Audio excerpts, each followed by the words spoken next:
c'est nul. On revient de loin, on revient de très très loin. On fait pas plus durer le suspense, je propose qu'on lance direct le jingle. De quelle série? Le jingle des histoires mystérieuses, évidemment.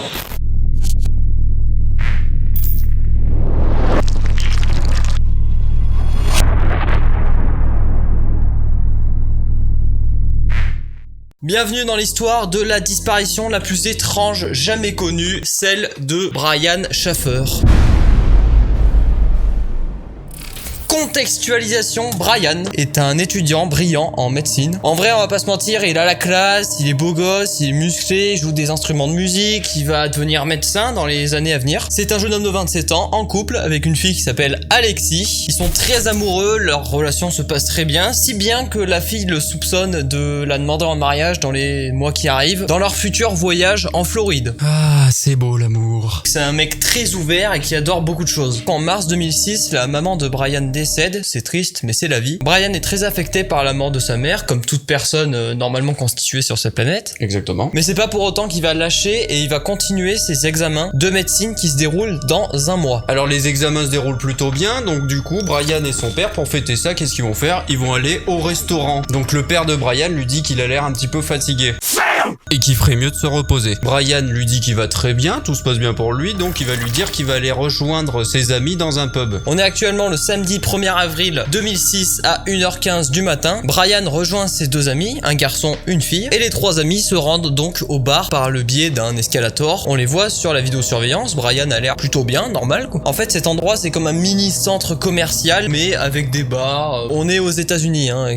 D'ailleurs pour la petite anecdote, il y a un internaute qui nous a refilmé cet endroit et nous montre le dernier endroit où Brian a été aperçu. Détail qui a son importance, les escalators sur les vidéos de surveillance sont la seule entrée et la seule issue du Ugly Tuna Saloon. Et à 1h55, Brian est aperçu légèrement sur les vidéos surveillance en train de discuter avec deux filles. Les deux filles lui disent qu'elles partent puisqu'il est tard. Du coup Brian on le voit partir du champ de vision de la caméra, sauf qu'en fait il est pas en train de partir, au contraire, il part à la direction opposée des escalators et d'après les enquêteurs, ils ont pu retracer où il allait. En fait, il se redirige tout simplement au bar. Et effectivement, les filles vont être interrogées plus tard. Brian leur a effectivement dit qu'il allait voir un groupe de rock dans le bar. L'hypothèse se confirme, Brian est retourné dans le bar. Exactement. Puis l'image suivante, on voit à 2h15 les amis de Brian partir du bar car il va fermer, sans Brian. Alors pourquoi? En fait, les deux amis se disent qu'ils ont pas vu Brian et que du coup, il est possible que, je sais pas, il se sentait pas bien et du coup, il est peut-être rentré chez lui. Du coup, ils partent, mais ils s'inquiètent pas plus. Where is Brian? Ouais. Est-ce que ça vient de cette histoire? Peut-être que Brian est dans la cuisine actuellement, mais...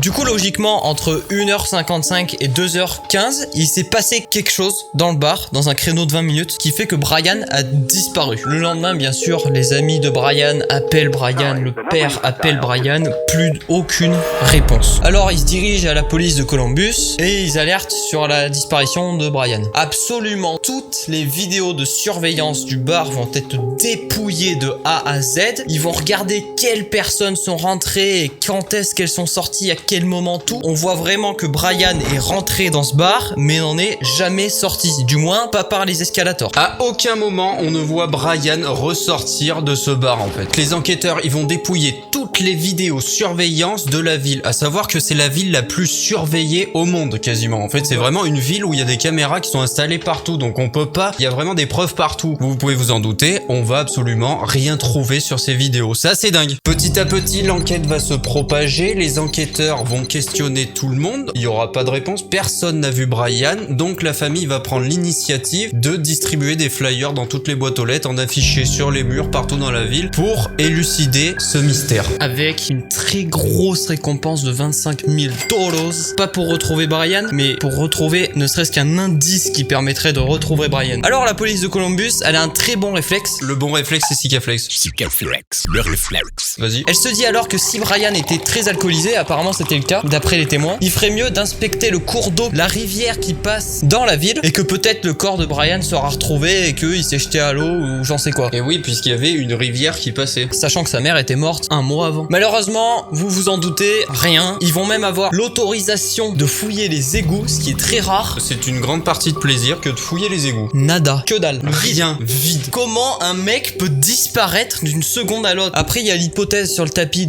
qu'il ait voulu changer de vie, mais dans ce cas-là, c'est quand même incroyable à quel point il a été malin de gruger toutes les caméras de surveillance pour changer de vie. C'est vrai que ça, c'est ouf. Ça me fait une petite amorce pour la suite, parce qu'en fait, la police va proposer aux deux amis de Brian de se soumettre au polygraphe, le détecteur de mensonges en quelque sorte. La fille va accepter, aucun problème, elle ne ment pas. Par contre, le mec va refuser de se soumettre au polygraphe, ce qui permettrait justement d'avancer l'hypothèse que l'ami de Brian serait complice de ce qui s'est passé. Tiens.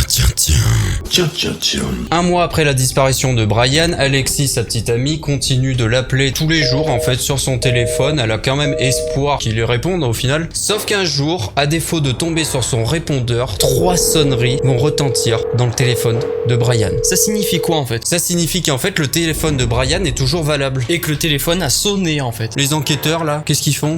Tiens. Elle s'empresse de contacter le service téléphonique. Le problème c'est que le téléphone de Brian n'a pas de GPS. Ils vont juste pouvoir localiser à peu près où est-ce que le téléphone a sonné. Et il a sonné dans une zone qui s'appelle Iliar, à côté de Columbus, la ville où il a disparu. Les enquêteurs préfèrent soupçonner que ce soit quelqu'un, comme des enfants, qui ait retrouvé le téléphone de Brian et qui l'ait allumé. Mais sans plus. La police va également suivre son compte bancaire. Et là, à la surprise, aucun retrait. Et la police va également vérifier son passeport pour voir si Brian n'a pas pris l'avion. Tu vois, ça serait une hypothèse. Et là, non, nada, rien du tout. Ça veut dire que Brian est resté dans une zone assez restreinte, sans argent, sans rien. On a encore l'espoir que Brian aurait pu trouver un autre moyen pour disparaître. Jusque-là. En 2008, 2 ans après la disparition de Brian, la queue d'un ouragan tape Columbus, ce qui déracine un arbre et tombe de plein fouet sur la maison de Papa, le père de Brian. Ce qui le tue sur le coup. C'est pas de chance, c'est vraiment pas de chance. C'est un destin assez tragique et une histoire plutôt glauque quand même. Donc il y a un livre qui est passé un peu partout pour lui rendre des hommages, écrire des mots. On peut donc écrire ces mots depuis un ordinateur. Un mot interpelle les enquêteurs. À papa, je t'aime, Brian.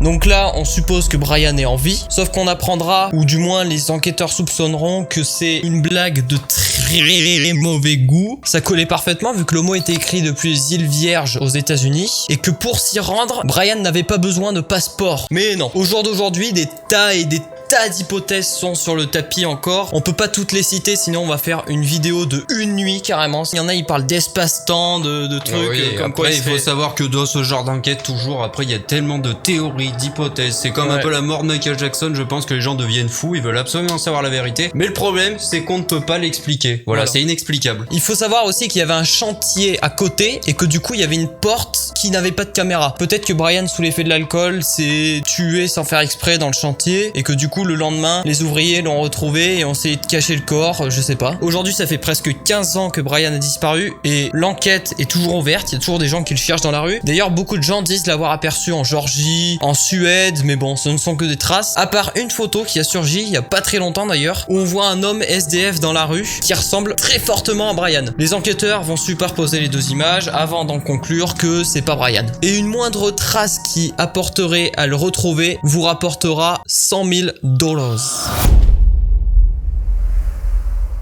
Est-ce que cette enquête plutôt originale vous a plu? C'est un truc de fou quand même. On vous invite à partager en commentaire votre théorie. Selon vous, qu'est-ce qui a pu arriver à Brian? En attendant, si la vidéo vous a plu, gros like, voilà, on n'oublie pas. N'hésitez pas à vous abonner à notre chaîne, vous cliquez sur le petit bouton rouge s'abonner.